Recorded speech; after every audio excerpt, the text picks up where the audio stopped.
সঙ্গে সঙ্গে ইফাত এক ঝটকায় উজানের গলা চেপে ধরে চিৎকার দিয়ে উঠল। শাওয়ার নাতি, তলে তলে টেম্পো চালাচ্ছিস আর আমাদের বলছিস বউ মানে না? তোর বউ না মানার গোষ্ঠী মেরে দিব আজ। আবার মুখে বড় বড় বলি, নারী ছাড়া সারা জীবন একা কাটিয়ে দেখিয়ে দিবে যে উজান চৌধুরী নারী ছাড়া বাঁচতে পারে। ভণ্ডের ঘরের বড় ভণ্ড একটা। উজান নিজেও দম আটকে যাওয়া উপক্রম হওয়ায় চেঁচিয়ে উঠল। আরে ভাই ছাড় আমাকে, এখনো বাসর করতে পারলাম না আমি। তোদের চাচ্চু ডাক না শুনে মরতে চাই না আমি। দয়া করে গলাটা ছাড়। কিছু সময় ওভাবেই ধস্তাধস্তি করার পর অবশেষে ইফাত উজানকে ছাড়লো। ছাড়া পেয়ে উজান জোরে জোরে হাঁপাতে লাগলো। কাশতে কাশতে সে কিছুটা দূরে গিয়ে দাঁড়িয়ে গেল। এই ছেলেটা আজ তাকে নির্ঘাত মার্ডার করতে চেয়েছিল, নয়তো এইভাবে কেউ বন্ধুর গলা চেপে ধরে। খানিকটা নিজেকে স্বাভাবিক করে সে আবারও দুজনের মাঝে এসে বসলো। ওদিকে তন্ময় তখনও রাগে ফুঁসছে। উজান যে মনে মনে মৌকে এতটা ভালোবাসে, তার জন্য এত কিছু করেছে, অথচ বন্ধুদেরকে টু শব্দটাও জানায়নি। তন্ময় আর ইফাদের অগ্নিদৃষ্টির দিকে তাকিয়ে উজান শুকনো ঢোক গিলতে শুরু করলো। আজ সত্যি উজানের একটু ভয় হচ্ছে। সে তোতলাতে তোতলাতে উত্তর দিল, রিল্যাক্স ইয়ার, এমন করে জ্যান্ত চিবিয়ে খাওয়ার মতো তাকিয়েছিস কেন? আমি এমন কিছু করিনি। জাস্ট আসার সময় বউটাকে কয়েকবার চুমু দিয়েছে, গড প্রমিস। এর চেয়ে বেশি কিছু করিনি। আর আমি এখনো ওই পিচ্ছিকে বউ হিসেবে মানিও না, সত্যি বলছি। আবারও ভণ্ডামি করিস আমাদের সাথে? একই রুমে থাকিস, একই বিছানায় ঘুমাস, একই কমফোর্টার শেয়ার করিস, একই। থাক ভাই, আর আগে বাড়িস না। মাফ চাই আমি তোদের কাছে। উজান হাত জোর করলো। তন্ময় দাঁতে দাঁত পিষে কটমট করে তাকালো। সে ভাঙবে তবু মচকাবে না। আর কি বললি? বউ মানিস না এখনো? উজান এবার মিনমিন করে আওড়ালো, সত্যি বলছে, আমি ওই পিচ্ছিকে বউ মানি না। ওকে জাস্ট আমার আম্মুর লক্ষ্মী বৌমা আর আমার ফিউচার বেবিদের কিউট মাম্মা মানে, গড প্রমিস। উজানের মুখে এমন অদ্ভুত লজিক শুনে সঙ্গে সঙ্গে শব্দ করে হাসতে লাগলো তিনজনই। উলফাত উজানের দিকে তাকিয়ে রইল কিছু সময়। মনে মনে সে এক চরম স্বস্তি পেল। অন্তত মৌকে তার মতো অনন্তকাল অপেক্ষা করতে হবে না, অনিশ্চয়তা নিয়ে প্রতিনিয়ত প্রহর গুনতে হবে না। মৌ তার প্রিয়তমকে খুব দ্রুতই নিজের করে পাবে। তার প্রফেসর সাহেব তো শুধু তারই। কিন্তু ইফাত নিজে কি তার ফুলকন্যাকে কখনো নিজের করে পাবে, নাকি বাকি জীবন তার কথা ভেবে ভেবেই কেটে যাবে? সে নিজেকে খানিকটা স্বাভাবিক করে জিজ্ঞেস করলো, তাহলে ভাবিকে এখন এত অ্যাভয়েড করছিস কেন? মেয়েটাকে সব সত্যি বলে দিলেই তো চুকে বুকে যায়। সত্যি এখনই বলবো? সত্যি এখনই বলবো? No no, impossible. এত ধমকিয়ে শাসন করে মেয়েটাকে পড়াশোনা করাতে পারি না। আর এখন যদি বলি ভালোবাসি, তাহলে তো সে মাথায় উঠে নাচবে। সেদিন আমি বলছে, আমি যেহেতু কলেজের প্রফেসর, সেহেতু তার পড়াশোনার নাকি আর কোনো দরকার নেই। আচ্ছা তোরাই বল, ওকে মিনিমাম মাস্টার্স পাস তো করতে হবে নাকি? আচ্ছা, মাস্টার্স বাদে দিলাম, অন্তত ভালো রেজাল্ট নিয়ে এইচএসসি তো পাস করতে হবে। যদি লোকে শোনে প্রফেসর রুজান চৌধুরীর ওয়াইফে একটা ফেল টু স্টুডেন্ট, তখন কেমন দেখাবে? লোকে আমার ওয়াইফকে ইনসাল্ট করবে। এটা অন্তত আমার দ্বারা মেনে নেওয়া ইম্পসিবল। তাছাড়া আমি চাই আমার পেচ্চিটা পড়াশোনা করে এমন এক যোগ্য পর্যায়ে যাক, যেখানে আমি বিহীন সে একাই দুনিয়া কাঁপিয়ে চলতে পারে। আমি ছাড়াও তাকে যেন কারোর উপর ডিপেন্ডেবল হয়ে বাঁচতে না হয়। সে না হয় বুঝলাম ভাই, কিন্তু তুই সামনে রসগোল্লা রেখে নিজেকে কিভাবে কন্ট্রোলে রাখিস? না মানে তুই আদৌ পুরুষ তো? কথাটা বলেই তন্ময় আর এক সেকেন্ডও দাঁড়ালো না, ওখান থেকে এক দৌড়ে পালালো। তার এমন আজব প্রশ্ন শুনে ইফাত মুচকি মুচকি হাসছে। উজান তার দিকে তাকাতেই ইফাত মুখে কুলুপ আটকেও তন্ময় দূর থেকে হাসতে আছে। সে হাসতে হাসতে মাটিতে গড়াগড়ি খাওয়ার উপক্রম। এমন সিরিয়াস মুহূর্তেও তার ফালতু রসিকতা থামে না। পরক্ষণে উজানকে স্বাভাবিক দেখে তন্ময় যেই না একটু এগিয়ে এসেছে, অমনি উজান বিদ্যুৎ গতিতে দাঁড়িয়ে নিজের পায়ে জুতোটা খুলে তন্ময়ের মাঝ বরাবর ঝাড়ি মারে। জুতাটা ঠিক জায়গায় লাগায় তন্ময় খানিকটা ব্যথায় কুকড়ে উঠে মুখ খিচিয়ে নিল এবং তার সাথে উজান ক্ষিপ্ত গলায় আওড়ায়, শাওয়ার, তুই আমার পুরুষত্ব দিকে আঙুল তুলছিস? জানিস ওই পিচ্চির থেকে নিজেকে দূরে রাখার জন্য রোজ কতটা স্ট্রাগল করতে হচ্ছে আমায়? চোখের সামনে আমার সবচেয়ে ফেভারিট ডিশ সাজানো হচ্ছে, অথচ উজান চৌধুরী চাইলেও তা টেস্ট করতে পারছে না, আর ও আমাকে পুরুষত্বের কথা শেখাচ্ছে। তোর বালের পুরুষত্বের গুল্লি মারি, তুই আমাকে এভাবে আটকালি কেন? যদি তোর এই আকামের জন্য আমাকে রেখে আমার বউটা চলে যায়, তবে তোর বউকে। বাকি কথা শেষ হওয়ার আগেই তন্ময় দ্রুত নিজের মুখ চেপে ধরল, কারণ ওদিকে উজান হিংস্র বাঘের মতো ধীর পায়ে তার দিকে এগিয়ে আসছে। তন্ময় শুকনো ঢোক গেল। উজান একদম কাছাকাছি চলে আসতেই সে তোতলাতে তোতলাতে বলে উঠল, আরে ইয়ার, আমি বলতে চাচ্ছিলাম যে তোর বউয়ের পায়ে ধরে অন্য আরে ইয়ার, আমি বলতে চাচ্ছিলাম যে তোর বউয়ের পায়ে ধরে আমাকে অন্য একটা ভালো মেয়ে দেখে বিয়ে করিয়ে দিতে বলবো। বউ ছাড়া অন্তত এই তন্ময় বেশি দিন টিকতে পারবে না। এতক্ষণে উজানের রাগটা একটু শান্ত হলো। তা দেখে তন্ময় একটা দীর্ঘশ্বাস ফেলল। যাক, একটুর জন্য প্রাণটা খাঁচা ছাড়া হওয়া থেকে বেঁচে গেল। এর মধ্যেই উজান আবার নিজের শীতল কণ্ঠে আওড়ালো, এবার ফার্স্ট রুম রেখে আমার একটা সিরিয়াস কথা শোন। তন্ময় সোজা হয়ে দাঁড়িয়ে বলে, বল মামা, শুনছি। মেয়র সাহেবের ওয়াইফকে কে খুন করলো এবং কেন? এই কেসের কোনো প্রুফ পেয়েছিস? উজানের চোখ দুটো তীক্ষ্ণ হয়ে উঠল। তেমন জোরালো কোনো প্রুফ পাইনি এখনও, তবে মেয়র সাহেবকে আমার শুরু থেকে বড্ড সন্দেহ হচ্ছে। রাইট, শুধু ডাউট নয়, আমি 100% শিওর যে এই মার্ডারটা মেয়র সাহেব নিজে করিয়েছেন। নয়তো তার অমন নিশ্ছিদ্র নিরাপত্তার বাসায় একটা বন্ধ রুমে ঢুকিয়ে তার ওয়াইফকে খুন করার সাহস কার হবে? কিন্তু তিনি তো নিজের স্ত্রীকে ভীষণ ভালোবাসতেন, এমনকি মিডিয়ার সামনে প্রমাণও করেছেন। তাছাড়া যখন খুনটা হয়েছে তখন তো মেয়র সাহেব স্বয়ং প্রেস মিডিয়ার সামনে লাইভ ইন্টারভিউ দিচ্ছিলেন। ভুলে যাচ্ছিস কেন যে তারা কতটা ধুরন্ধর রাজনীতিক? মেয়র খুব ভালো করে বুঝতে পেরেছিল যে খুনটা হলে সবাই প্রথমে তাকে সন্দেহ করবে, তাই নিজের একটা নিখুঁত অ্যালিবাই তৈরি করার জন্য সবার সামনে থেকেও পেছন দিয়ে নিখুঁতভাবে ছুরি চালিয়েছে। এমনকি সবাইকে এখন এটা বোঝাচ্ছে যে আসল খুনি নাকি অন্য কেউ। কিন্তু আমরা এটা প্রমাণ করব কিভাবে? তাছাড়া তিনি নাকি স্বরাষ্ট্রমন্ত্রীর মাধ্যমে জানতে চেয়েছেন ওনার স্ত্রীর কেসটা কোন টিম হ্যান্ডেল করছে। That's good. চোর যখন নিজে গর্ত থেকে মুখ বের করছে তখন বাকিটা আমি নিজে দেখে নিচ্ছি। চল এবার বাসায় ফিরে। আর এই যে আমাদের দেবদাস প্রেমিক পুরুষ ইফাত চৌধুরী, আপনিও চলুন। আপনার ফুল কন্যাকে অলরেডি আমাদের চৌধুরী ভিলায় নিয়ে আসা হয়েছে। এবার তাকে নিজের ঘরে তোলার দায়িত্ব আপনার। চলুন। শেষের কথাটা উজান ইফাতকে উদ্দেশ্য করে বলল। মেহেরের আসার খবরটা শোনা মাত্রই ইফাতের বুকের ভেতরটা এক অদ্ভুত শীতলতায় ভরে গেল।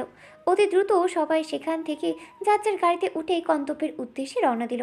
আসলে উজান আর তন্ময় দুজনই দেশের অন্যতম সেরা সিক্রেট সিআইডি এজেন্ট। তাদের এই বিশেষ টিমটা সবসময় পর্দার আড়াল থেকে বড় বড় রহস্যময় কেস সলভ করে। তবে পুরো টিম আড়ালে থাকে না, জাস্ট এই টিমের মূল মাস্টার মাইন্ড এবং লিডার উজান চৌধুরী নিজেকে আড়ালে রাখে। তার এই আসল রহস্যটা, সত্যটা তন্ময়, ইফাত আর উজানের নিজের চাচ্চু ছাড়া আর কেউই জানে না। উজান নিজেই কাউকে বলেনি, কারণ তার মা ছেলেকে নিয়ে প্রচণ্ড ভয় পান। পরিবারে কেউ কখনো চায়নি উজান এমন কোনো ঝুঁকিপূর্ণ পেশায় আসুক। সেই কারণেই তাকে ছোটবেলা থেকেই প্রফেসর হওয়ার স্বপ্ন দেখানো হয়েছে। কিন্তু তারা নিজেরাও জানে না তাদের সেই শান্ত শিষ্ট প্রফেসরের আড়ালে থাকা ছেলেটি আসলে পুরো দেশের আন্ডারওয়ার্ল্ড ও অপরাধীদের ত্রাস সিক্রেট সিআইডি এজেন্টের সুপ্রিয় লিডার উর্ফে উজান চৌধুরী। রাত তখন প্রায় 12:30। উজান অত্যন্ত ধীর পায়ে রুমে ঢুকলো। রুমে এসেই বিছানার দিকে তাকিয়ে এক পলক মৌকে দেখে নিয়ে সে সোজা শাওয়ার নিতে চলে গেল। শাওয়ার শেষ করে সে আবারও বিছানার দিকে এগিয়ে গেল। ঘুমন্ত মৌয়ের নিষ্পাপ মুখের দিকে কিছুটা ঝুঁকে দাঁড়ালো উজান। অবাধ্য মেয়েটাকে দেখা মাত্রই মুহূর্তের মধ্যে আপনা আপনি তার ঠোঁটের কোণে এক ছেলতে হাসি ফুটে উঠল। সে নিজের শরীরের সমস্ত ভর মৌয়ের উপর ছেড়ে দিল। আচমকা এমন ভারী চাপে ঘুমের ঘোরেই একটু গুঙ্গিয়ে উঠল মৌ। উজান তড়িৎ গতিতে নিজেকে খানিকটা সরিয়ে নিয়ে মৌয়ের দিকে তাকিয়ে মৃদু হাসল। আপনা আপনি ফিসফিসিয়ে আওড়ালো, কে ম্যাডাম? মুখে তো বড় বড় কথা। মিসেস চৌধুরী নাকি আমাকে ভীষণ ভালোবাসে, অথচ আমার শরীরের এই সামান্য ভরটুকু সামলাতে আপনার হিমশিম খেতে হচ্ছে। এখন এইভাবে গঙ্গিয়ে উঠলে ভবিষ্যতে আমার কি হবে বলুন তো? আপনি কি আদৌ জানেন আপনার এই মায়ের জালে কতটা গভীরভাবে আসক্ত হয়ে গিয়েছে আমি? আপনাকে চোখের আড়াল করে আমার একটা মুহূর্তও ভালো লাগে না, অথচ আপনি আমি একটুও বোঝেন না। আচ্ছা বলুন তো, মুখেই কেন ভালোবাসি শব্দটা শুনতে চান না তো? আমার প্রতিদিনের ব্যবহারে কি আপনি ভালোবাসার কোনো প্রমাণ পান না? আপনি কি সত্যি বলছেন না যে আপনাকে এক পলক না দেখলে উজান চৌধুরী ঠিক থাকতে পারে না? চারদিকে অন্ধকার দেখে দিশাহারা হয়ে যায়, অথচ আপনি ভাবেন উজান চৌধুরীর কাছে আপনার কোনো মূল্যই নেই। আপনি কবে বুঝবেন বলুন তো? মুখে ভালোবাসি না বলে অন্তহীন ভালোবাসা যায়? আমি আপনাকে কোনোদিন মুক্তি দেব না মিসেস চৌধুরী। এমনকি কিয়ামতের দিনও আমি আপনার পিছু ছাড়ব না। কথাগুলো বলতে বলতেই ময়ের গলার ভাঁজে নিজের মুখ গুজে দিল। নিজের নাক দিয়ে আলতো করে স্পর্শ করতে লাগলো প্রিয়তমার নরম ত্বক। তার এই হালকা উত্তপ্ত স্পর্শে ঘুমের মাঝেই ময়ের শরীরটা বারবার শিউরে শিউরে উঠছিল। আর উজান পরম তৃপ্তিতে তা উপভোগ করছিল। আচমকা উজান ময়ের গলার নরম ভাঁজে আলতো করে একটু কামড় বসিয়ে দিল। মো আবারও ব্যথায় মৃদু গুঙ্গিয়ে উঠল। মেয়েটাকে কোনোভাবেই শান্তিতে ঘুমাতে দিচ্ছে না সে। উজান একটা গভীর শ্বাস নিয়ে নিজেকে কিছুটা নিয়ন্ত্রণ করলো। তারপর ময়ের সারা মুখমণ্ডল নিজের ওষ্ঠদ্বয়ের মৃদু ছোঁয়া দিয়ে তৃপ্তির হাসি ঝুলিয়ে আওড়ালো। আপনি তো মিষ্টি কেন বলেন তো? আপনার ইনোসেন্ট ফেস দেখলে উজান চৌধুরী নিজের উপর একদম কন্ট্রোল রাখতে পারে না। নিজেকে স্বাভাবিক রাখতে তাকে বড্ড বেগ পোহাতে হয়। আচ্ছা বলুন তো, আমাকে কবে আপনি পুরোপুরিভাবে সামলাতে পারবেন? আপনার ওই মায়াবী মুখের দিকে তাকিয়ে আমি বারবার ঘায়ল হয়ে যাচ্ছি, আর সম্ভব হচ্ছে না আমার পক্ষে। এবার অন্তত আমাকে বুঝুন। হঠাৎই মৌ বিছানায় একটু নড়ে চড়ে উঠল। উজান ভয় পেয়ে তৎক্ষণাৎ মৌকে নিজের শক্ত বুকে আষ্টে পিষ্টে আবদ্ধ করে চোখ বুঝে ঘুমের ভান করলো। তবে আর চোখে চেয়ে দেখল না, মৌ এখনও জাগেনি, গভীর ঘুমিয়ে আছে। কিন্তু আশ্চর্যের বিষয় হলো ঘুমের মাঝে মৌ আধো আধো কণ্ঠে বিড়বিড় করে প্রতিধ্বনিত করলো। আই লাভ ইউ প্রফেসর সাহেব। মুহূর্তে উজানের ঠোঁটের কোণে চওড়া হাসি ফুটে উঠল। মেয়েটার মুখে এই ভালোবাসি শব্দটা শুনলে তার সারা শরীরে এক অদ্ভুত মাদকতাময় শিহরণ বয়ে যায়। অথচ একসময় এই একটি শব্দকেই সে প্রচণ্ড ঘৃণা করত। মৌ তখনও উজানের শার্ট শক্ত করে আঁকড়ে ধরে রেখেছে। উজান নিজের অজান্তেই ভালো লাগার অতিশয্যায় গভীর ঘুমে মগ্ন মেয়েটার কানের কাছে ফিসফিস করে বলে উঠল, লাভ ইউ টু মাই ওয়াইফি। আধো ঘুমের ঘোরেও খুব স্পষ্ট করে কথা দুটো শুনতে পেল মৌ। উজান তাকে নিজের বুকের সাথে এত শক্ত করে জড়িয়ে থাকার পরও মৌ আচমকা হকচকিয়ে ধরফড় করে বিছানার উপর উঠে বসল। সে অবাক হয়ে দেখল উজান তখন গভীর ঘুমে আচ্ছন্ন, অথচ সে একদম স্পষ্ট করে উজানের মুখ থেকে ভালোবাসি কথাটা শুনতে পেয়েছে। সে আর এক মুহূর্ত দেরি না করে নিজের দুই হাত দিয়ে ঠেলে ঠেলে উজানকে সজাগ করার চেষ্টা করতে লাগলো। উজান ঘুমের ঘোরে বিরক্ত হওয়ার ভান করে চোখ পিটপিট করে তাকালো এবং অত্যন্ত মৃদু ও ভারী স্বরে জিজ্ঞেস করলো, পিচ্ছি, মাঝরাতে ঘুম বাদ দিয়ে আমাকে ওভাবে ডাকছো কেন? হ্যাঁ? মৌ নিভু নিভু দৃষ্টিতে উজানের দিকে তাকিয়ে জেদি গলায় আওড়ালো, আপনি একটু আগে আমায় ভালোবাসে বললেন তাই না? আমি কিন্তু নিজের কানে একদম স্পষ্ট শুনতে পেয়েছি। উজান নিজের ঘুম কাতুরে গলায় চোখ বুঝে আবার বিড়বিড় করে উঠল। ধুর, ডিস্টার্ব করো না তো, ফিল নিতে দাও। কথাটা বলেই উজান আবার এক ঝটকায় মৌয়ের কোমর আঁকড়ে ধরে তাকে নিজের কাছে টেনে নিয়ে তার গলার ভাঁজে মুখ গুজে দিল। মৌ তার বুকের ভেতর ছটফট করতে করতে আবারও জেরা করলো, তার আগে বলেন, আপনি নিজের মুখে ভালোবাসে বলেছেন তো? আমি কিন্তু পরিষ্কার শুনেছি, এবার কিন্তু আর লুকোতে পারবেন না। ঠিক তখনই উজানের ফোনটা কর্কশ শব্দে বেজে উঠল। আচমকা এই শব্দে উজানের ভ্রুজোড়া বিরক্তিতে কুঁচকে গেল।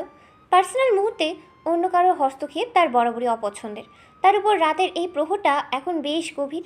বার কয়েক রিং হওয়ার পরও উজান ফোনটা ধরল না। ফোনটা একটানা বেজে চলায় মৌ উজানের বুকের সামনে লেপ্টে থেকে ছোট ছোট করে প্রতিধ্বনিত করলো, ফোনটা ধরুন না। দরকার নেই, রাতের এই সময়টা শুধু আমার এই ছোট্ট মেসেজের জন্য বরাদ্দ। উজান মৌয়ের চুলে নাক ডুবিয়ে কথাটা বলল, আরে এত রাতে কেউ ফোন করছে, মানে নিশ্চয়ই জরুরি কোনো দরকার হতে পারে, ধরুন প্লিজ। উজান অত্যন্ত বিরক্তকর দৃষ্টিতে তাকিয়ে ফোনটা হাতে নিল। স্ক্রিনে একটা আননোন নাম্বার দেখে তার কপাল কুঁচকে গেল। নাম্বারটা ফোনে সেভ করা না থাকলেও ওটা কার তা চিনতে উজানের এক সেকেন্ডও বেগ পোহাতে হলো না। এই মাঝরাতে যে শিরিন ছাড়া আর কেউ ফোন দিতে পারে না তা উজান খুব ভালো করেই জানে।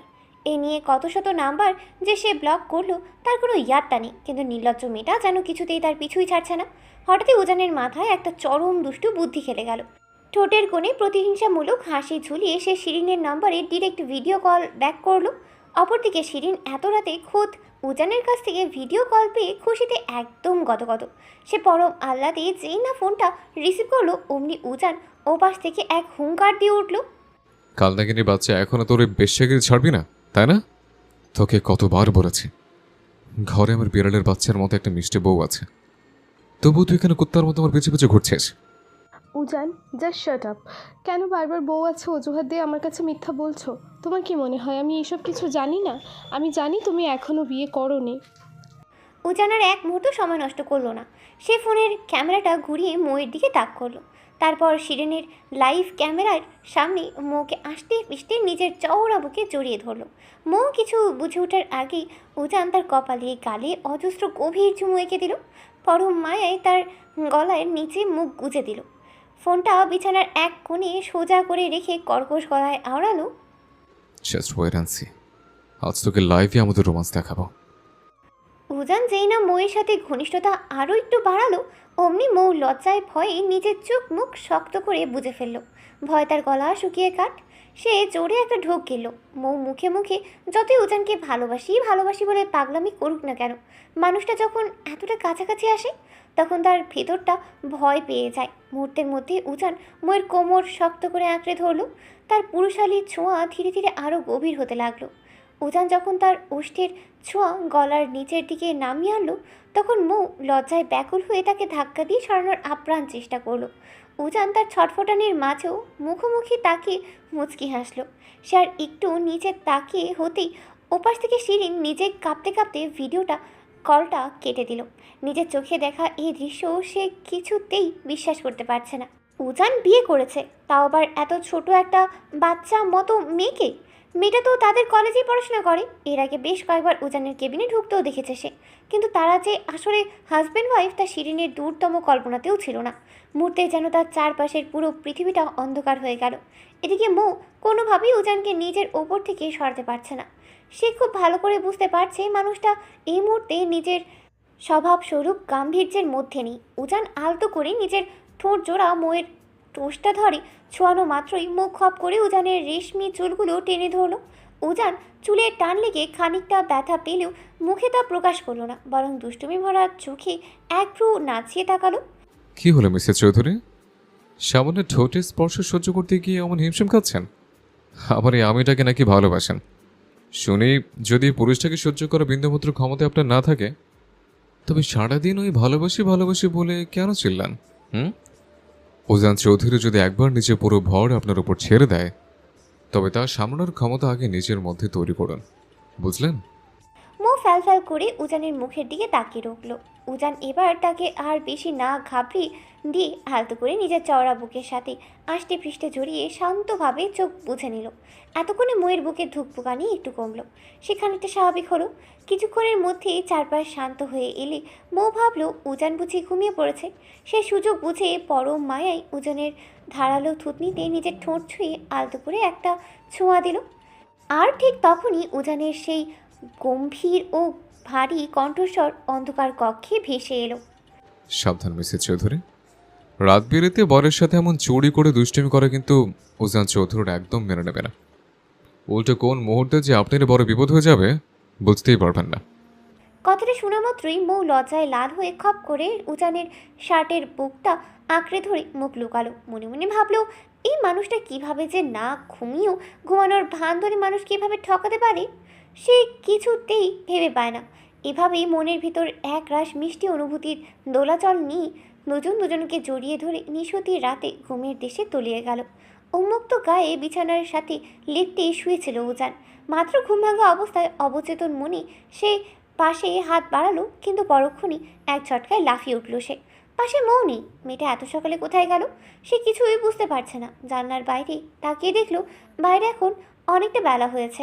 তড়িঘড়ি করে টেবিল থেকে ফোনটা হাতে নিতেই সে চমকে উঠল। ঘড়িতে এখন সকাল 9:30 বাজে, অথচ আজ তার কলেজে অনেক আগে পৌঁছানোর কথা ছিল। সে দ্রুত বিছানা থেকে নামলো। বিদ্যুৎ গতিতে পুরো রুমে মৌকে না পেয়ে সোজা ড্রয়িং রুমে নেমে এলো। চোখ থেকে ঘুমের রেশ এখনও পুরোপুরি কাটেনি, তবে ঘুম থেকে উঠে মৌয়ের মিষ্টি মুখটা না দেখলে দিনটা তার ভীষণ খারাপ যায়। এটা এখন উজানের অলিখিত নিয়ম।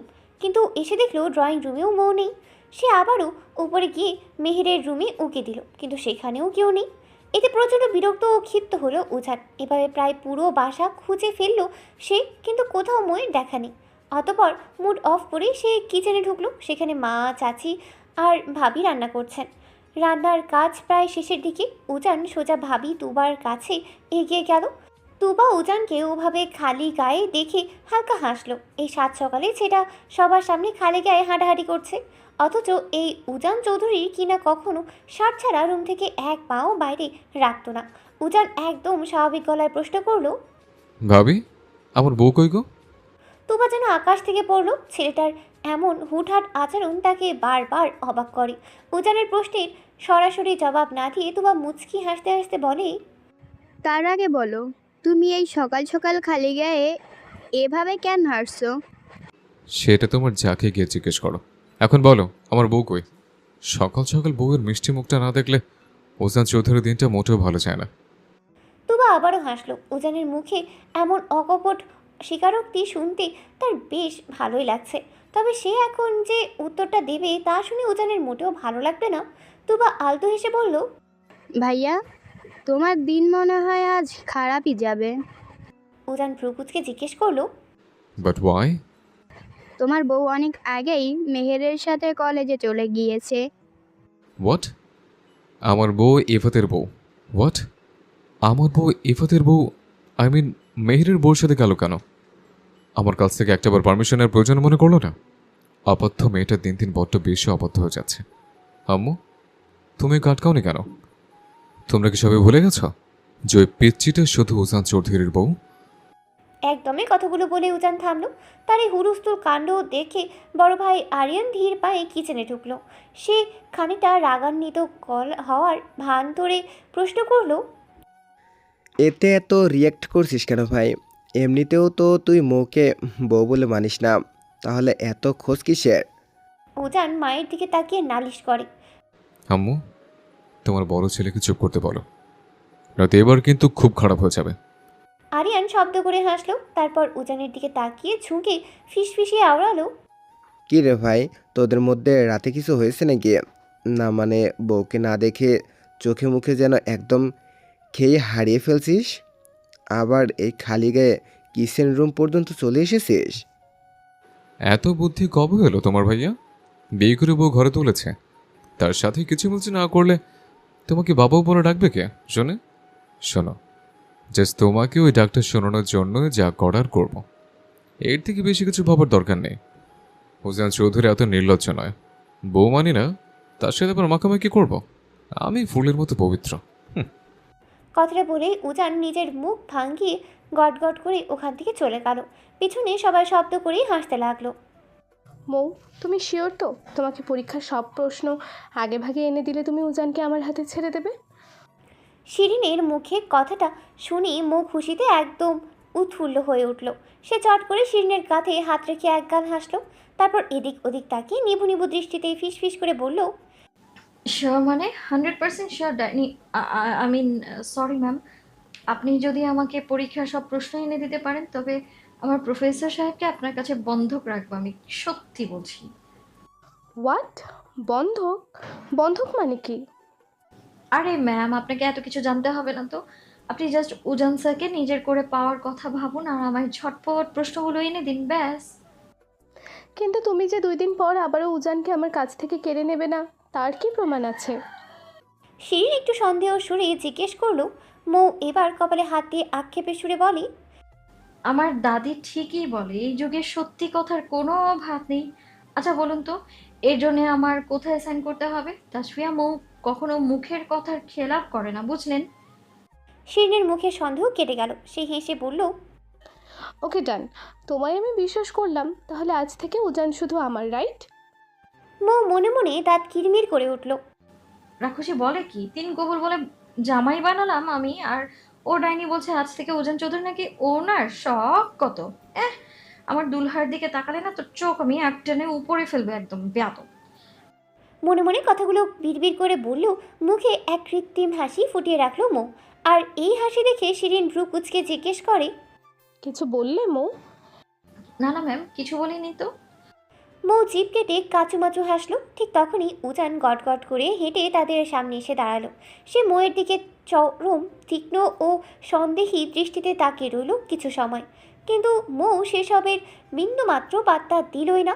বরং সে আচমকা উজানের হাতটা টেনে নিয়ে শটান শিরিনের হাতের উপর গুজে দিল।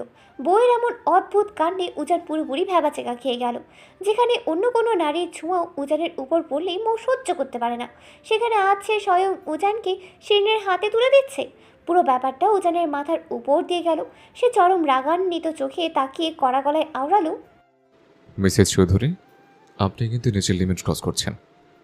মৌ উজানকে ইশারায় থামতে বলে শিরিনকে উদ্দেশ্য করে বলল, ওই ডাইনি, সরি ম্যাম, আমার দুলহা জানকে আপনার কাছে গচ্ছিত রেখে গেলাম। মানে মনে রাখবেন আপনি, আমাদের মধ্যে যা ডিল হয়েছে সেসব যেন আর তৃতীয় কোনো ব্যক্তি না জানে। আমি তাহলে এবার আসি। শিরিন খুশিতে আত্মহারা হলো। ঠিক আছে মো, থ্যাঙ্কস আ লট, তুমি অনেক ভালো। মৌ মুচকি হেসে খানিকটা দূরে চলে গেল, কিন্তু কীভাবে যেন আবার দৌড়ে ফিরে এলো। তারপর শিরিনের হাতে একটা ডেইরি মিল্ক চকলেট গুজে দিয়ে মিষ্টি করেই হাসলো। যতদিন না আমার সব পরীক্ষা শেষ হচ্ছে ততদিন রোজ আপনাকে আমি একটা করে চকলেট দেব। আর আমার দুলহা জানকে একটু দেখে রাখবেন, কেমন? বাই ডাইনি। কথাটা শেষ করেই মৌ এক দৌড়ে সেখান থেকে হাওয়া হয়ে গেল। যাওয়ার সময় সে এক পলকের জন্য পিছনের দিকে ফিরেই তাকালো না। আর ওদিকে উজান রাগে আর বিস্ময়ে হতভম্বিত হয়ে দাঁড়িয়ে রইল। এমন সময় হুট করেই শিরিন উজানকে জড়িয়ে ধরলো, আর সাথে সাথেই শিরিনের গালে এক সজোরে থাপ্পড় বসিয়ে দিল উজান। এমনিতেই ময়ের এমন অদ্ভুত কাণ্ডে সে মনে মনে প্রচণ্ড বিরক্ত ও ক্ষিপ্ত ছিল। তারপর এই ছ্যাঁচড়া মেয়েটার বেহায়াপনা তাকে একদম অতিষ্ঠ করে তুলেছে। সে রাগে অন্ধ হয়ে শিরিনের মুখটা শক্ত করে চেপে ধরলো এবং দাঁতে দাঁত পিষে বাঘের মতো গর্জন করে বলল, তোকে আমি শতবার বলেছি না আমার থেকে সবসময় দূরে থাকবি? কিন্তু তুই কোন স্তরের নির্লজ্জ যে বারবার এমন কুকুরের মতো আমার কাছে ছুটে আসিস? নেক্সট টাইম যদি তোকে আমার বা আমার বউয়ের আশেপাশে ঘুরঘুর করতে দেখি, ট্রাস্ট মি, তোকে একদম শুট করে দেব। Just finish. উজান চৌধুরী তোর মতো থার্ড ক্লাস মেয়েদের পাত্তা দেয় না। সে ওয়ান অ্যান্ড অনলি তার মিসেস চৌধুরীকে ভালোবাসে। So be careful.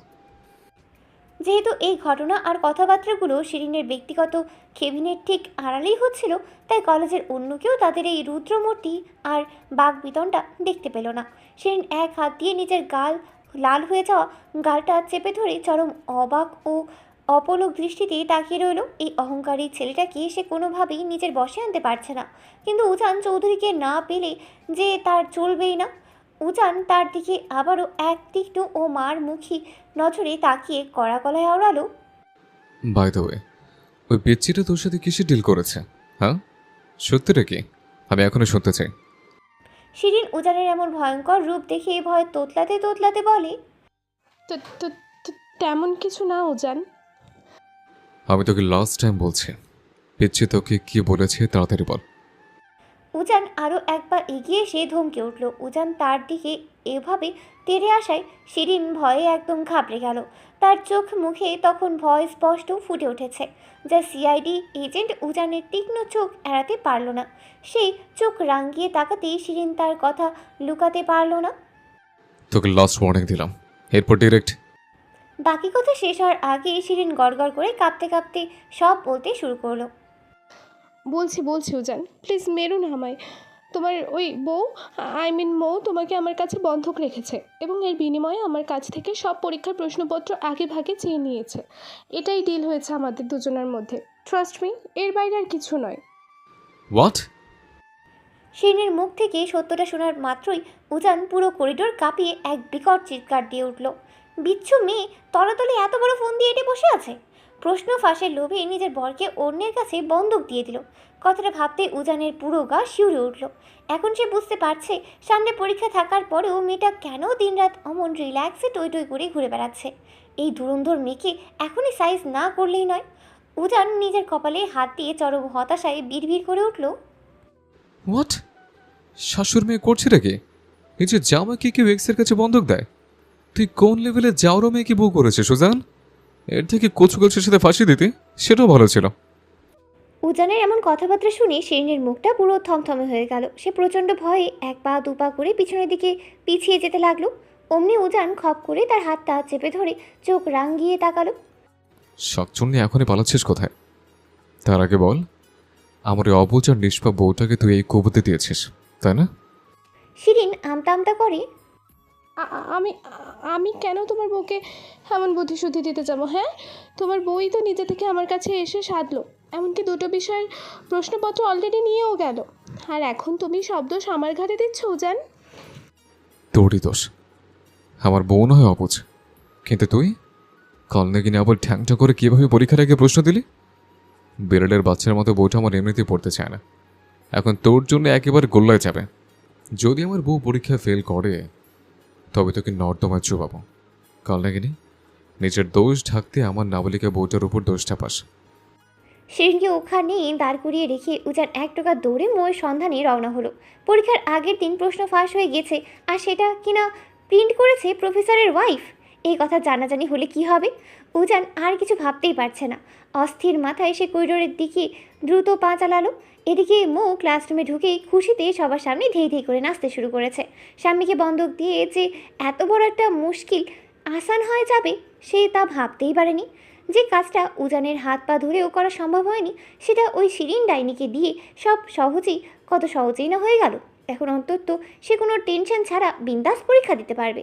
হঠাৎ ললিতা তার সামনে এসে দাঁড়িয়ে কপাল কুঁচকিয়ে তাকালো। ললিতাকে দেখা মাত্রই মৌ মুখ বাঁকিয়ে অন্যদিকে সরে গেল।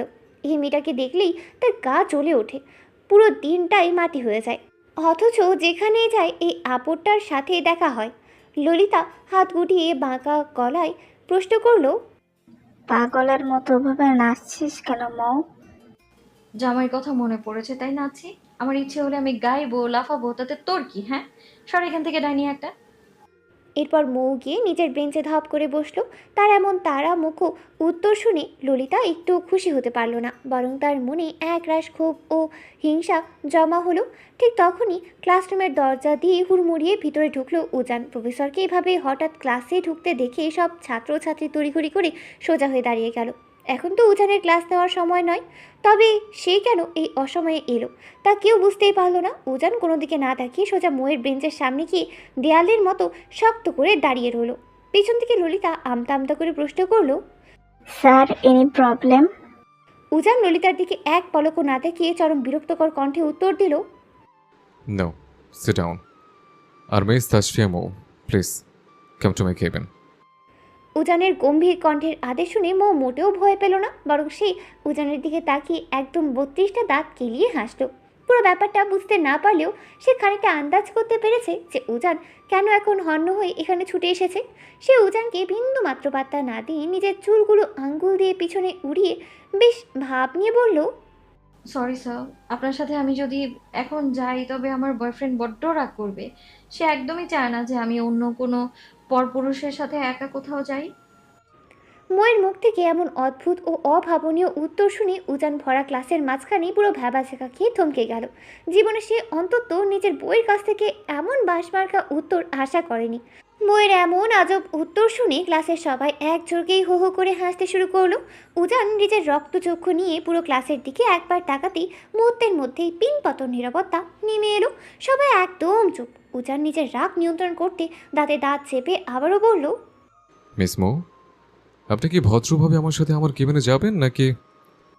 উজানের কথা শেষ হওয়ার আগেই মৌ ডেস্কে হাত রেখে ফিসফিস করে বলে, আম সরি স্যার, আমি যেতে পারবো না। আমার বয়ফ্রেন্ড দেখলে আমার সাথে ব্রেকআপ করে ফেলবে। তো আপনার যা বলার আপনি প্লিজ এখানেই বলুন। জাস্ট 5 মিনিটস, এর মধ্যে আপনাকে আমি আমার কেবিনে দেখতে চাই, নয়তো আপনার পরীক্ষার খাতার নম্বর কেটে 0 করে দেওয়া হবে। জাস্ট মাইন্ড ইট।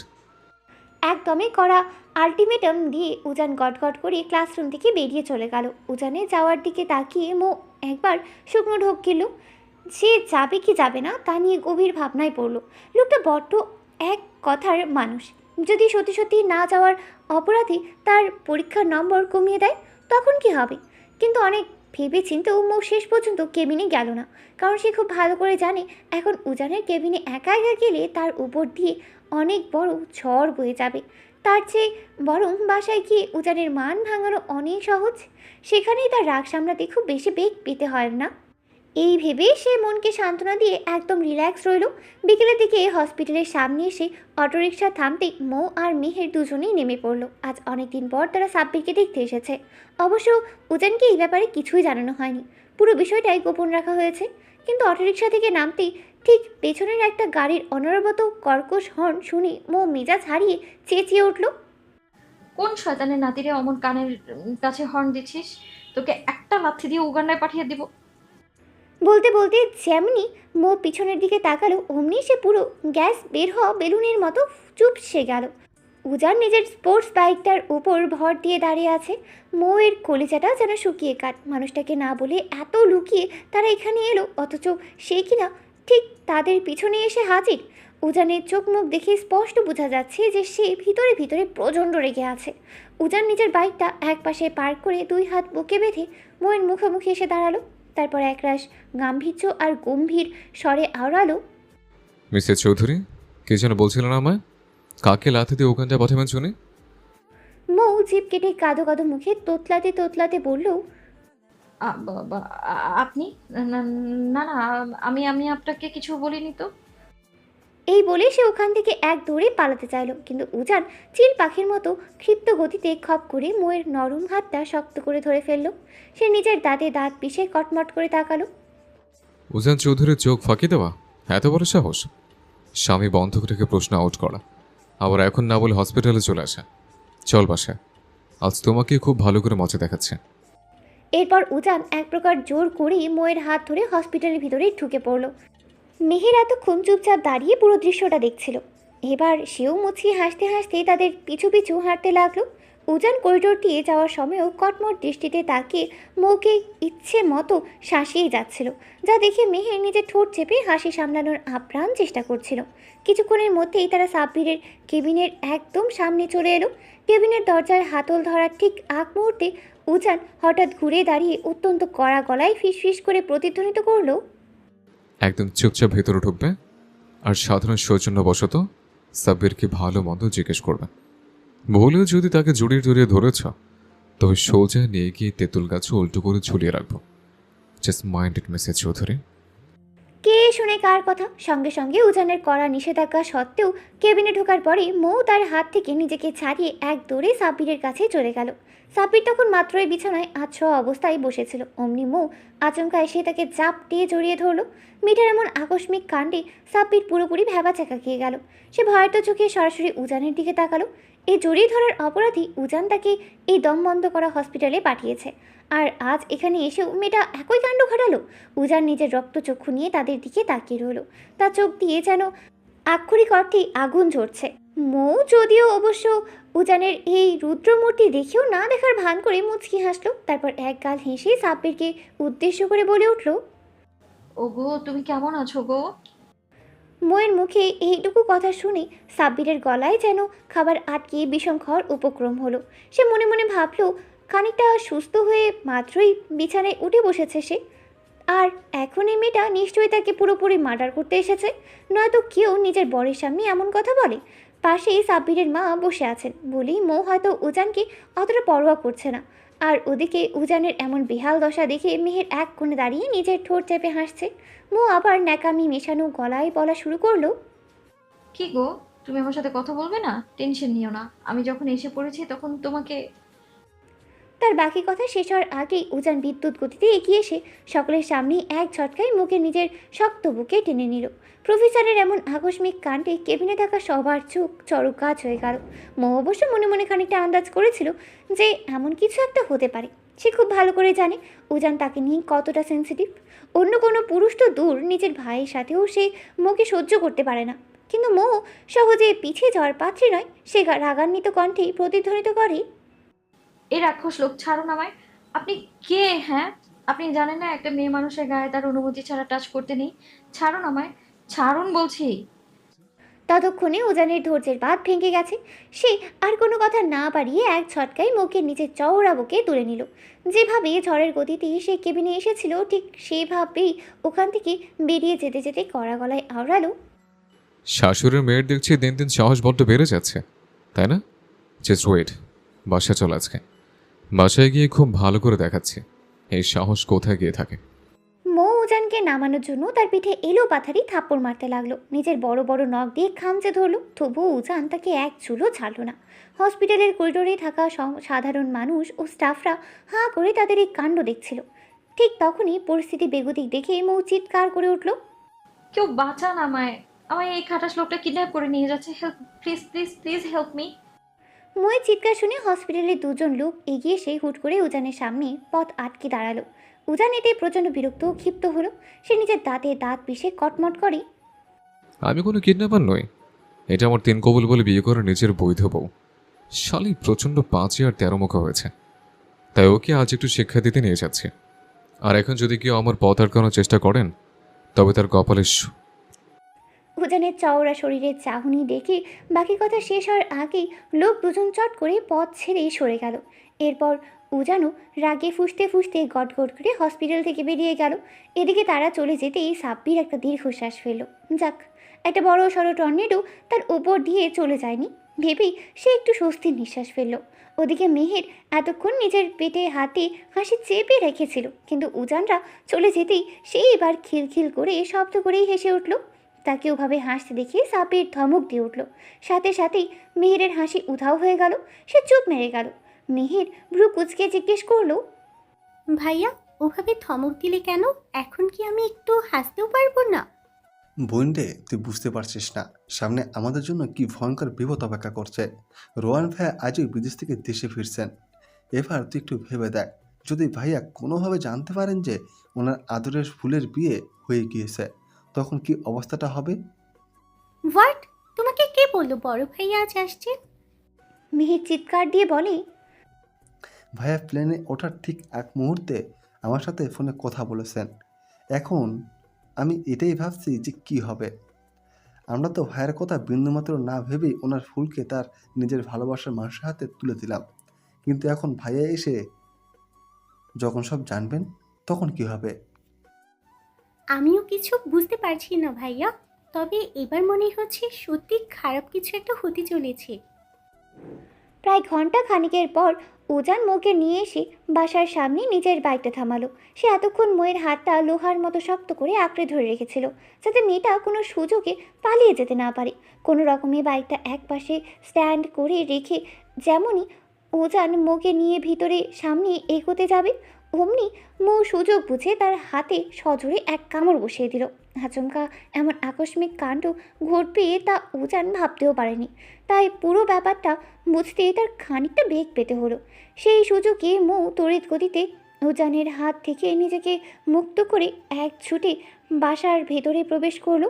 উজানও নিজের হাতের ব্যথা অগ্রাহ্য করে তার পিছু পিছু ছুটল, কারণ সে খুব ভালো করেই জানে এই তারামুখো মেয়েটাকে এখন যদি কোনোভাবে ধরতে না পারে তবে আজ সারা রাতেও সে আর তার হাতের নাগালে আসবে না। উজান পেছন থেকে রেগে চিৎকার করে উঠল, পিছিয়ে দাঁড়াও বলছি। জীবনেও না। মৌ পিছনের দিকে এক পলক তাকিয়ে গতি আরও বাড়িয়ে দিল। মৌ দৌড়ে গিয়ে ড্রয়িং রুমে ঢুকলো। সোফা টেবিলকে আঁকড়াল করে সে এদিক ওদিক ছুটতে লাগলো। উজানও নাছর বান্দার মতো তার পিছু পিছু তাড়া করলো। অবশেষে মৌ নিজের প্রাণ বাঁচাতে 2 তলার নিজের রুমের দিকে দৌড় দিল, কিন্তু দরজাটা তড়িঘড়ি করে বন্ধ করার আগেই উজান ঝড়ের গতিতে রুমের ভিতর প্রবেশ করলো। রুমে ঢুকেই উজান খটাস করে দরজাটা ভিতর থেকে লক করে দিল। সেই রুমের এসিটা ফুল পাওয়ারে অন করে দিয়ে নিজের শার্টের ওপরে 2টো বোতাম আলগা করতে করতে ধীর পায়ে মৌয়ের দিকে এগিয়ে যেতে লাগলো। মৌকে ওভাবে এগিয়ে আসতে দেখে মৌ ভয়ে একদম সিটিয়ে গেল। লোকে বলে মানুষ নাকি নিজের বিপদ থেকে নিজেকে উদ্ধার করে, আর মৌ যেন নিজের বিপদ নিজেই ডেকে আনে। সে ভয়ে কাঁপতে কাঁপতে ধীরে ধীরে পিছনের দিকে পিছিয়ে যাচ্ছে। একসময় দেয়ালের সাথে তার পিঠ ঠেকে গেল, আর পালানোর কোনো পথ নেই। তা দেখে মৌ শুকনো ঢোক গেল। সে কাঁপা কাঁপা কণ্ঠে উজানের দিকে তাকিয়ে বলে উঠল, আপনি আমার কাছে একদম আসবেন না, কিন্তু বলে দিলাম। উজান কোনো কথা না বলে ঝড়ের বেগে এগিয়ে এসে মৌয়ের 2 হাত দেয়ালের সাথে চেপে ধরল। মৌ একরাশ ভয়ত দৃষ্টিতে তার দিকে তাকিয়ে রইল। লোকটা যতই তার সাথে ঘনিষ্ঠতা বাড়াচ্ছে ততই মৌয়ের বুক ধক ধক করছে। তার হৃৎপিণ্ডও যেন বিদ্যুৎ গতিতেই লাফাচ্ছে। মনে হচ্ছে এই বুঝি কটুর থেকে বেরিয়ে আসবে। উজানের এক মুহূর্ত দেরি করলো না, পর মুহূর্তেই সে মৌয়ের গলার ভাঁজে নিজের মুখ ডোবালো। উজানের সেই তপ্ত ও পুরুষালী ছোঁয়ায় অস্বাভাবিকভাবে কেঁপে উঠল মৌ। উজান আর এক হাত দিয়ে মৌয়ের কোমর শক্ত করে আঁকড়ে ধরেছে এবং অন্য হাত দিয়ে তার 2 হাত বন্দি করে রেখেছে। মৌ আপ্রাণ চেষ্টা করছে নিজেকে তার বাহু বন্ধন থেকে ছাড়ানোর, কিন্তু প্রতিবারই তার চেষ্টা ব্যর্থ হচ্ছে। একজন পূর্ণবয়স্ক পুরুষের শক্তির কাছে সে নিতান্তই এক অবলা বালিকা। হঠাৎই উজান তার গলার নরম চামড়ায় আলতো করে নিজের ওষ্ঠাধর ছোঁয়ালো। সাথে সাথেই এক তীব্র শিহরণে চোখ বুঝে নিল মৌ। ঠিক তখনই তার কানের কাছে উজানের সেই ভারী ও মাদকতাময় কণ্ঠস্বর ভেসে এলো, মিসেস চৌধুরী যখন আমাকে এতটাই ভয় পান, তাহলে আমার সাথে এত তেরামি কেন করেন শুনি? নাকি উজান চৌধুরীকে নিজের কাছে পাওয়ার জন্য এমন নিত্য নতুন ফোন দিয়ে আঁকেন? উজান চৌধুরী যখন নিজের স্বরূপে ফেরে, তখন তাকে সামলানোর ক্ষমতা কি আপনার এই ছোট্ট শরীরে আছে? মৌ রুমের এসি চলা সত্ত্বেও ঘেমে নিয়ে একাকার হয়ে তোতলাতে তোতলাতে বলল। দূরে যান প্লিজ। উজান এক ঘোর লাগা দৃষ্টিতে তার দিকে তাকিয়ে ফিসফিস করে আওড়ালো। হুম, আপনি নিজেই তো বারবার নানা রকম কাণ্ড করে আমাকে আপনার কাছে রাখেন, তাহলে এখন দূরে যাব কেন শুনি? আপনি তো নিজে চাচ্ছেন আমাতে মিশে যেতে, আমাতে পরিপূর্ণ হতে, তবু মুখে কেন এমন উল্টো আচরণ করছেন? মৌ এবার নিরুপায় হয়ে কাঁদো কাঁদো কণ্ঠে চিৎকার করে উঠল। শাশুড়ি আম্মা! মৌয়ের এই গগন বিধারী চিৎকারে উজান বিন্দু মাত্র বিচলিত হলো না, বরং তার ঠোঁটের কোণে এক তৃপ্তির হাসি ফুটে উঠল। সে এবার সোজা মৌয়ের ওষ্ঠ ধরে গভীর ও নিবিড়ভাবে নিজের ঠোঁট ছুঁয়ে দিল। তারপর পরম আদরে ও ব্যাকুল স্বরে আওড়ালো। একটু ভালোবাসা দেবেন আমায় মিসেস চৌধুরী? বেশি না, একদম অল্প দিলেই চলবে। হেউজান চৌধুরী যে আপনার সামনে এলে নিজেকে ঠিক রাখতে পারছে না। আচ্ছা, আপনার মাঝে এমন কি নেশা আছে বলুন তো? কেন আপনি এমন করেন আমার সাথে? আপনাকে ছেড়ে আমি এক মুহূর্তে দূরে থাকতে পারছি না, বারবার আপনাতে আসক্ত হচ্ছে। নাকি এসবই আপনার কোনো পাতা ফাঁদ? আমাকে এইভাবে নিজের মায়ে শিওর করে বইয়ের অধিকার আদায় করতে চাচ্ছেন? মৌ লজ্জায় চোখ বুজে ফেলল। আমি আমি শাশুড়ি আমার কাছে যাব। আমি এত জরুরি কথা বলছি আর আপনি অন্য প্রসঙ্গে গিয়ে ডিস্টার্ব করছেন। উজান তার নাকে নাক ঘষে নিবু নিবু দৃষ্টিতে তাকিয়ে উজানের কাণ্ড দেখছে। উজান ঠোঁট বাঁকিয়ে হাসলো এবং বলতে লাগলো। আপনার শাশুড়ি এখন তার প্রাণপ্রিয় স্বামীকে টাইম দিচ্ছেন, আপনাকে সেখানে গিয়ে হাড় কেপটে হাড্ডি হতে চান? তার আগে বলুন, আমি অত করে বারণ করার পরেও কেন আপনি হসপিটালে গিয়ে ওই সাব্বিরকে জড়িয়ে ধরলেন? আপনি কি আমার কোনো কথাই না শোনার পণ করেছেন? আমি যা বলবো তার বিপরীতটা না করলে কি আপনার চলবেই না? আপনাকে জানেন, শিরন কিন্তু আপনার মতো এতটা অবাধ্য ছিল না। ওকে আমি যা বলতাম ও সেটাই করত, ইভেন এখনও করে। আপনি ঠিক কী চান বলুন তো? আমি বাধ্য মেয়ে হলে আপনি আমায় ভালোবাসবেন প্রফেসর? উজানের কথা শেষ হওয়ার আগেই মৌ হঠাৎ চোখ মেলে সরাসরি তার চোখের দিকে তাকিয়ে প্রশ্নটা করলো। মৌয়ের এমন আকস্মিক প্রশ্নেই উজান স্তব্ধ হয়ে গেল। মৌ একরাশ অপ্রত্যাশা আর ভালোবাসা নিয়ে আবারও বলে। তাহলে কি আপনি আমাকে আপনার সত্যি সত্যি বউ বলে মেনে নেবেন? আরিয়ান ভাইয়া তার বউকে যতটা ভালোবাসা দেয়, আপনিও কি আমায় ততটাই ভালোবাসা দেবেন? ট্রাস্ট মি, আপনি যদি আমায় সত্যিই ভালোবাসেন তাহলে আমি আপনার পৃথিবীর সবচেয়ে বাধ্য বউ হব। একটুও দুষ্টুমি করব না, ওই শিরিন ডাইনির থেকেও বেশি বাধ্য হব। বলুন না, তারপর আপনিও কি আমায় একইভাবে ভালোবাসবেন?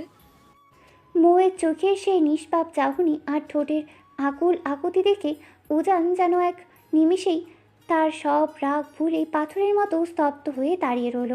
তার বুকের ভেতরটা যেন এক নিমিষেই উলটপালট হয়ে গেল। মেয়েটিকে আরও শক্ত করে নিজের বুকের সাথে জড়িয়ে ধরে চিৎকার করে বলতে শুরু করলো। ভালোবাসি প্রিয়দর্শিনী, আপনি আমাকে যতটুকু ভালোবাসেন ওজান চৌধুরী তার থেকে 1000 গুণ বেশি ভালোবাসে আপনাকে। কিন্তু উজান নিজের মনে সেই পরম আকাঙ্ক্ষাকে ভিতরেই চেপে রাখলো। সে এক প্রকার জোর করেই মৌয়ের সাথে নিজের দূরত্ব বাড়ালো। দেয়াল থেকে তার হাত দুটো ছেড়ে দিয়ে সে কিছুটা পিছিয়ে দাঁড়ালো। মুখে কষ্ট দিতে উজানের একটুও ইচ্ছে করে না। মেয়েটার চোখের জল দেখলে তার নিজের কলিজা ছিঁড়ে যায়। তবে আজ যদি সে নিজের মনের দুর্বলতা বা ভালোবাসার সত্যটা মৌয়ের সামনে প্রকাশ করে দেয়, তবে আবেগের চোটে মেয়েটার ভবিষ্যৎ একেবারেই নষ্ট হয়ে যাবে। কয়েক মাস সামনেই তার ফাইনাল পরীক্ষা, আর এই সময় উজান চায় না মৌ পড়াশোনা বাদ দিয়ে এসব ভালোবাসার চক্করে মোহগ্রস্ত হয়ে থাকুক। অন্তত উজান চৌধুরী কখনোই নিজের ভালোবাসার মানুষের ভবিষ্যৎ নষ্ট হতে দিতে চায় না। দেখেন প্রফেসর সাহেব, একদম আমার উপর মিথ্যে এলিগেশন দেবেন না বলে দিলাম। আমি কত লিলিপুট বাচ্চা একটা মেয়ে, আর আপনি আমাকে বলছেন আমি নাকি প্রশ্ন আউট করেছি, তাও আবার আমার নিজের জানের টুকরো স্বামীজানকে বন্ধক দিয়ে। সিরিয়াসলি, কোন না কোন ডাইনি আপনাকে কি বোঝালো আর আপনি অমনি চোখ বুঝে সেটা বিশ্বাস করে নিলেন? উজান কিছু বলতে যাবে তার আগে মৌ কপালে হাত দিয়ে আক্ষেপের সুরে আবার শুরু করলো। এই জন্যেই আমার দাদি বলতো স্বামী মানেই আসামি। এরা জাতগতভাবেই খারাপ হয়। কুত্তার লেজ যেমন কোনোদিনও সোজা হয় না, এরাও তেমন। এদের কপালে যতই ভালোবাসা ঢেলে দেয়া হোক না কেন, এদের নজর সব সময় অন্যের বউয়ের দিকেই থাকে। কার না কার ডাইনি বউ আপনাকে আমার নামে কুবুদ্ধি দিয়ে দিয়েছে, আর তার জন্য আপনি এখন ঘরে এসে আমায় খারাপ বলছেন? নষ্ট পুরুষ একটা। উজান নিজের রক্তচক্ষু নিয়ে স্তম্ভিত হয়ে মোয়ের দিকে তাকিয়ে রইল। এই মুহূর্তে তার মন চাইছে এই বিচ্ছু মেয়েটাকে দুটো চেলা কাঠের বাড়ি দিয়ে সোজা সাইজ করতে, কিন্তু আফসোস সে এটা করতে পারছে না। মেয়েটা ঠিক কোন লেভেলের তেরো আর যাওরা তা আজ উজান হাড়ে হাড়ে বুঝতে পারছে। নিজে এত বড় একটা অপকর্ম করেও কি সুন্দর উল্টো অন্যজনের উপর দোষ চাপিয়ে দিচ্ছে। তার এই অভাবনীয় কাণ্ড দেখে উজান জাস্ট হাঁ করে তাকিয়ে রইল। সে নিজের সিআইডির ক্যারিয়ারে ও এই শিক্ষকতা জীবনে বহু বাজি আর ধূর্ত অপরাধী দেখেছে, কিন্তু তার ঘরের এই বৈধ বউটা যে এত বড় মাপের বাজি হতে পারে তা তার দূরতম কল্পনাতেও ছিল না। ততক্ষণে উজান নিজের রাগ সামলাতে না পেরে পুরো ঘর কাঁপিয়ে চিৎকার দিয়ে উঠল। জাস্ট শাট আপ ইডিয়েট মেয়ে। আমাকে তোমার কোন অ্যাঙ্গেল দিয়ে নষ্ট পুরুষ মনে হয়, হ্যাঁ? আর আমি মোটেও কোনো মিথ্যা কথা বলছি না। শিরিন আমাকে নিজের মুখে সব বলেছে। আমি তার কাছ থেকে অলরেডি দুটো বিষয়ের প্রশ্নপত্র আগে ভাগে নিয়ে এসেছি। ফার্স্ট, সেই প্রশ্নগুলো কোথায় রেখেছ আমাকে দাও। মৌ নিজের বড় বড় চোখ দুটো ছোট ছোট করে উজানের সব কথা শুনছিল। হঠাৎই সে মুখ কুচকিয়ে নিল, বেশ ভাব নিয়ে বলে উঠল, আপনাকে সব দিক দিয়ে নষ্ট পুরুষ মনে হয় আমার। শালার ঘরে এত সুন্দরী অপ্সরা বউ থাকতেও বাইরে ওই ডাইনির দিকে নজর যায়, হ্যাঁ? হায় আল্লাহ, এ তুমি কেমন লুচ্চা বর দিলা আমায়। এ নিজের ঘরের বউকে চোখে দেখে না, কিন্তু পরের বউকে ঠিকই দেখে। ওনার কাছে আমার কথা কোনো ভ্যালু নেই, ওনার কাছে নিজের ওই প্রাণের এক্স ডাইনি শিরিনের ভ্যালু বেশি। জাস্ট শাট আপ পেয়েছি। ফাজলামোর একটা লিমিট আছে। অন্যায় করে আবার আমার সামনে দাঁড়িয়ে মিথ্যা বলছ? কান ধরে এখনই 100 বার উঠবোস করো, ফাস্ট। নয়তো এর পরের পানিশমেন্ট কিন্তু আর অনেক বড় হবে। মৌ নিজের মুখ ভাঙ্গিয়ে বেশ দৃঢ় গলায় উত্তর দিল, আপনার বালের সাটা এর গুল্লি মারি আমি। পারবো না আমি উঠবোস করতে। কি করবেন শুনি, কি করবেন আপনি আমার, হ্যাঁ? ময়ের এমন 13 মুখ উত্তর শুনে উজান মোটেও খুশি হতে পারল না, বরং সে নিজের চোখ রাঙিয়ে তার দিকে এক পা এগোলো। উজানের সেই রাগান্বিত ও ভয়ঙ্কর চোখ দেখে মই বা সত্যি সত্যিই শুকনো ঢোক গেল। মুহূর্তের মধ্যেই তার মুখ দিয়ে সব হাসি বিলীন হয়ে গেল। উজান যেই না তাকে ধরতে এক পা বাড়াবে, অমনি মৌ চিল পাখির মতো বেড থেকে লাফিয়ে নেমে এক দৌড়ে কক্ষ ত্যাগ করলো। তার এই হুটহাট দৌড়ানোর কাণ্ডে উজান ভীষণ বিরক্ত হলো। ধুর, একটা মেয়ের শরীরে সামান্য ব্যালেন্স থাকা দরকার, কিন্তু এর মধ্যে তা বিন্দু মাত্র নেই। মৌ এক দৌড়ে সোজা নিচে ড্রয়িং রুমে গিয়ে হাজির হলো। উজানও তার পিছু পিছু নিচে নেমে এলো, কিন্তু ততক্ষণে মৌ গিয়ে সোজা শাশুড়ি মৌসুমী চৌধুরীর পিছনের দিকে লুকিয়ে ওনার শাড়ির আঁচলটা শক্ত করে আঁকড়ে ধরে ঢাল বানিয়ে দাঁড়িয়ে পড়েছে। উজান ড্রয়িং রুমে এসে তাদের সামনে দাঁড়িয়ে তাদের দাঁত পিষে বলল, হাই ফাজিল মেয়ে, বের হো, বের হো আমার পেছন থেকে। ওজান চোদের মুখোমুখি তো বড় বড় তর্ক, বেরিয়ে এসে বলছে আজ তোমাকে মজা দেখাচ্ছে। মৌ শাশুড়ির পেছন থেকে একটুখানি মুখ বের করে কাঁপতে কাঁপতে বলে, শাশুড়ি আম্মা বাঁচাও প্লিজ। তোমার এই জল্লাদ গুন্ডা ছেলে আজকে আমায় মেরেই ফেলবে। আমি এত তাড়াতাড়ি মরতে চাই না গো আম্মা। তোমায় অন্তত একবার দাদি বানিয়ে তারপর মরার কথা ভাববো আমি। মৌয়ের মুখে এই দাদি বানানোর কথা শুনে উজান রাগে গজগজ করে বলে উঠল, ইডিয়েট একটা, একদম মুখ ভেঙে দেবো তোমার। এত বড় অন্যায় করে আবার শাশুড়ির কাছে কি নাটক করা হচ্ছে? উজান যেই না হাত বাড়িয়ে মৌকে ধরতে যাবে, অমনি মৌসুমী চৌধুরী মাঝখানে হাত দিয়ে ছেলেকে বাধা দিলেন। তিনি উজানকে ধমক দিয়ে বললেন, বাবা, কি হচ্ছে এসব? মেয়েটা মাত্রই তো একটু আগে কলেজ থেকে ধকল সয়ে বাড়ি এলো, আর তুই এসেই ওকে এভাবে বকছিস কেন? হ্যাঁ, বাচ্চা একটা মেয়ে। আম্মু সিরিয়াসলি, তুমি বিচ্ছু মেয়েটাকে এখনো বাচ্চা মেয়ে বলছো? উজান নিজের কপালে হাত দিয়ে প্রায় আর্তনাদ করে উঠল, জানো তোমার এই গণপতি বৌমাছ কি কীর্তি ঘটিয়েছে? ও আমাকে ওই শিরনের কাছে বন্ধক রেখে পরীক্ষার প্রশ্ন আউট করেছে। নিজের জীবনে কোনোদিন শুনেছ কোনো বউ নিজের স্বামীকে অন্য মেয়ের কাছে বন্ধক দেয়? এই ফাসিল মেয়ে ঠিক তাই করেছে। যখন দেখলে পরীক্ষা পাশ করার জন্য আমাকে কাবু করতে পারছে না, তখন সোজা ওই কাল নেগেনের কাছে গিয়ে আমাকে বন্ধক রেখে দুটো প্রশ্ন অলরেডি নিয়ে চলে এলো। উজানের কথা শুনে ড্রয়িং রুমে উপস্থিত সবাই যেন এক চোখে হু হু করে হেসে উঠল। তেমনই বিস্ময়কর দৃষ্টিতে মৌয়ের দিকে তাকালো। এইটুকু একটা মেয়ের মাথায় এত কুচক্রী বুদ্ধি কিভাবে আসতে পারে তা ভেবে সবাই তাজ্জব। ঠিক তখনই পরিস্থিতি বুঝে মৌ আড়ালে উজানকে একটা ফ্লাইং কিস ছুঁড়ে চোখ টিপ দিল। তারপর শাশুড়ির দিকে ফিরে কাঁদো কাঁদো ফেস করে বলে উঠল, শাশুড়ি আম্মা বিশ্বাস করো, তোমার ছেলে সব মিথ্যে বলছে। তুমিই বলো, এই ইনোসেন্ট বাচ্চা মেয়েটা কি এমন হাকাম করতে পারে বলো? সে আমাকে চুমু দিতে চাইছিল, শুধু আমি বারণ করে দিয়েছি, তাই আমার নামে এসব মিথ্যে অ্যালিগেশন দিচ্ছে। আল্লাহ সইবে না গো, আপনার উপর গজব পড়বে, গজব।